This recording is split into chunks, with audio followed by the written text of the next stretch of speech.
Well, the restaurant owned by an Instagram star shut down by the city of Boston. Nursett had violations of... felt this was necessary action due to the strain on the city resources to responding to calls of lack of... Calling this a line is a misnomer. They were overwhelmed, unfortunately.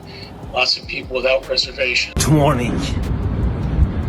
I have a great news. This is our main restaurant, Mykonos. This area, I will make a nightclub. Eating, dancing. Eating, dancing. Eating, drinking, dancing. Salt Bae's restaurant empire is collapsing fast. Locations are shutting down across the globe one by one. But don't get it twisted. This man already made a fortune off a flashy gimmick, flipping $20 Amazon gold wrap into steaks sold for tens of thousands of dollars. Celebs, tourists, and everyday diners got caught up in the hype, paying insane prices just to watch him sprinkle salt with flair. But here's the wild part. He's not slowing down. The more restaurants that close, the faster he launches new ones. And this cycle, it's wrecking local economies, it's crushing legit restaurants, it's slashing job opportunities. Whole cities are dealing with the fallout, and business owners are sounding the alarm. CBS's Elise Preston dug into this mess, looking at the serious problems facing the casual dining world. And trust, Salt Bae's glittery steak hustle is a big part of it. Economic decline wanted to hear. In our in-depth report, CBS's Elise Preston looks at the challenge ahead for so-called casual dining restaurants. So how did this all start? Let's rewind. Before the sunglasses, the golden tomahawks, and viral salt toss, Salt Bae, real name Nusret Göçe, was just a poor kid from a mining town in Turkey. Born in 1983, life wasn't easy. His dad was a coal miner. The family struggled. Nusret dropped out of school in the 6th grade just to help put food on the table. Salt Bae's grind started way before the cameras ever showed up. At just 13 years old, he was slicing meat as a butcher's apprentice. No spotlight, no clout, just blood-stained aprons, busted knuckles, and endless shifts. That was the real beginning. But even then, deep down, he had a bigger vision. This man was hungry. He flew out to Argentina to master the art of meat, then hit the US, working inside steakhouses for free. That's right, no paycheck, no Instagram followers, just raw hustle for knowledge. Then boom, 2017 hit, and with one flick of the wrist, everything changed. That viral salt sprinkling moment, it broke the internet. I asked him, can you take a picture and video for me? I make one big tomahawk, and then I cut very nice, and then I put the salt, with the sun, like a rain, like a snow. And I go to sleep around 1 o'clock. I wake up 6 o'clock, and then I open the telephone. My telephone is different. 1 hour, I have 1 million people.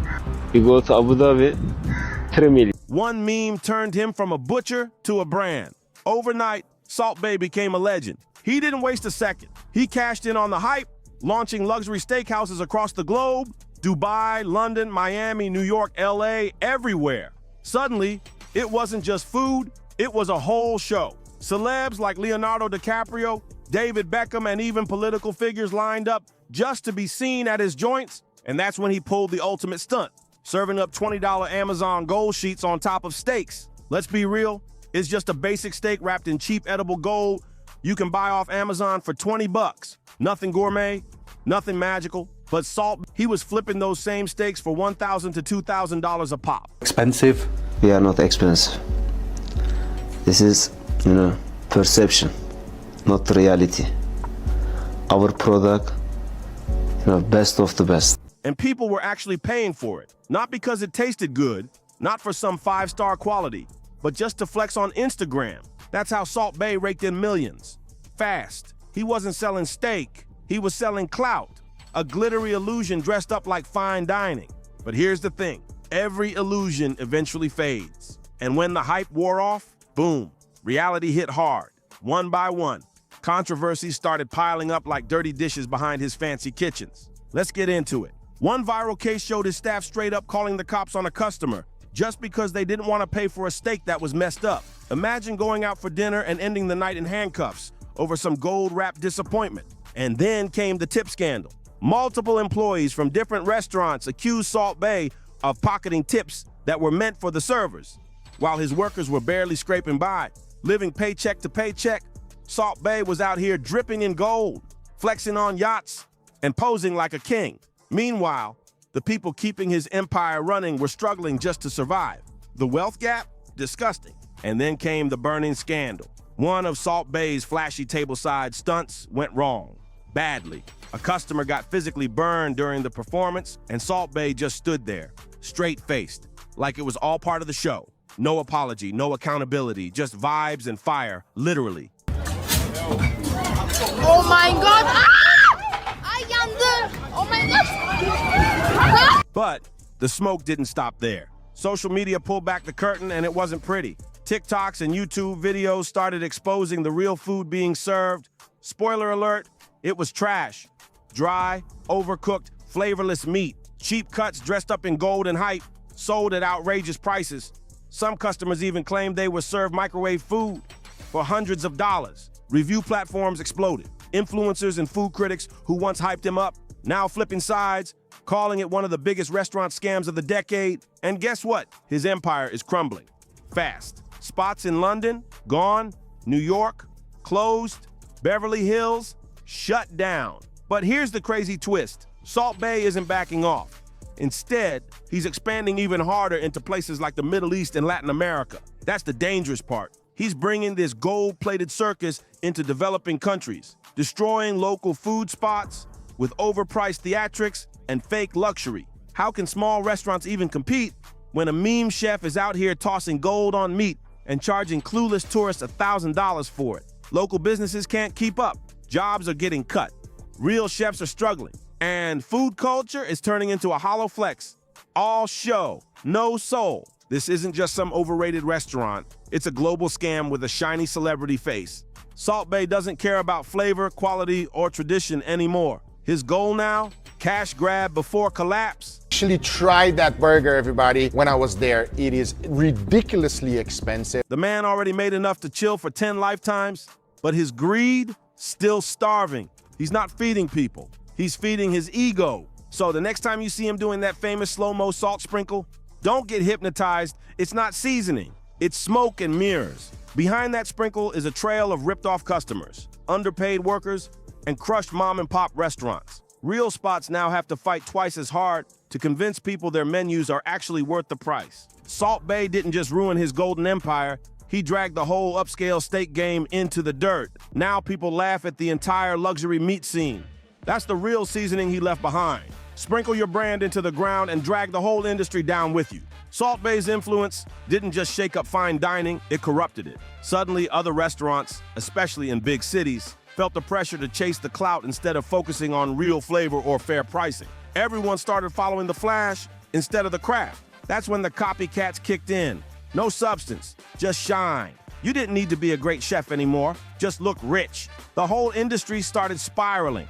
What used to be about passion and precision turned into a race for viral moments and overpriced drama. When Salt Bae opened up in hotspots like London, New York, and Dubai, he wasn't selling meals. He was selling status.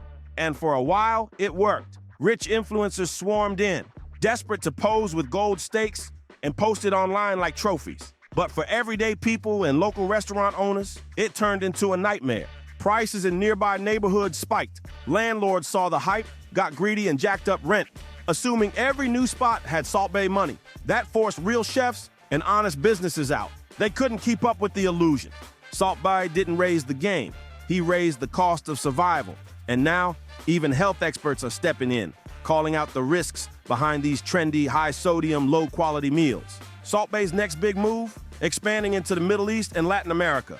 And honestly, that could be way worse than anything we've seen before. These regions aren't built on clout. They're built on community, tradition, and real, affordable food. Family-run spots serving recipes passed down for generations. But Salt Bae's bringing in overpriced, gold-covered steaks and Instagram theatrics. That's not hospitality. It's a luxury scam dressed up in filters and flash. In countries where most folks earn a fraction of what one of his meals costs, his brand comes off as completely out of touch. Tone Deaf doesn't even begin to cover it, and it doesn't stop there. His presence pressures local restaurants to ditch their roots and chase internet clout just to survive. That kills cultural food identity from the inside out. Then comes the inflation chain reaction. One flashy spot opens, landlords hike the rent, and boom, local legends get priced out. We've seen it before in London, in New York. Now it's happening all over again, and the risks, even bigger. Food safety laws might exist, but enforcement is shaky in some areas.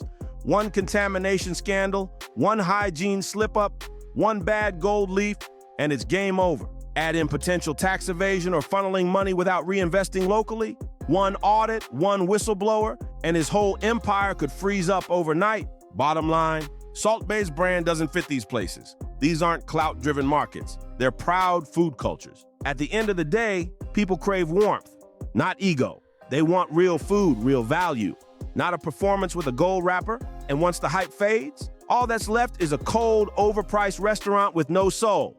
And if these new locations flop like the last ones, it won't just hit Salt Bae's pockets. It'll shake investor confidence, waste valuable real estate, and block real chefs from opportunities they actually earned. Because every city he touches, Salt Bae brings the same tired formula: fake luxury, sky-high prices, zero cultural respect, and then total collapse. So what do you think? Is Salt Bae building an empire or tearing one down? Drop your thoughts in the comments. And if you want more deep dives like this, make sure to like, share, and subscribe.